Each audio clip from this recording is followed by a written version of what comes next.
طالبانو د احمد مسعود د غوښتنې په اړه ادعاوې کړې. طالبانو په ایران کې د احمد مسعود هغه غوښتنې چې له طالبانو څخه یې کړې وي دوی ادعاوې کړې دي.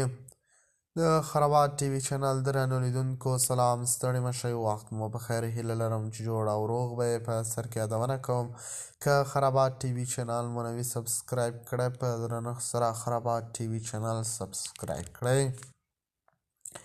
د طالبانو د بهرنیو چارو سرپرست وزیر امیر خان متقي ویلي چې په ایران کې له اسماعیل خان، احمد مسعود او یو شمېر نورو کسانو غوښتي چې افغانستان ته راشي او د هېواد دننه خپلې ستونزې راپورته کړي. د خبر آنلاین د راپور له مخې متقي دغه ادعاوې له ټولنیوز سره په خبرو کې کړي دي.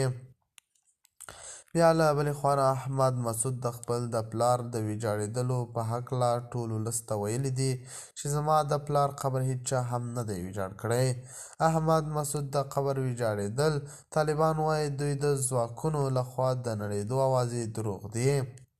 ګڼو افغان سیاستوالو هغه خبر غندلی و چې پکې ویل شوي وو د احمد شاه مسعود د مقبرې یوه برخه پکې نړېدلې ده او هغه برخه پر طالبانو ټپ شوې وه چې دا یې طالبانو کړې، خو طالبانو ترې انکار وکړو چې موږ نه ده کړې او پر خواله رسنیو دغه خبر زیات خپرېدو چې د احمد شاه مسعود قبر ځینې برخې ویجاړې شوي دي.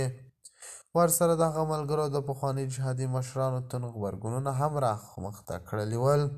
د خرابات ټي وي چینل درنو لیدونکو دا و زموږ ته د مهال چمتو کړی خبر. د نورو خبرونو لپاره خرابات ټي وي چینل په درنښت سره سبسکرایب کړئ. د الله په امان تر بیا خیر چارې.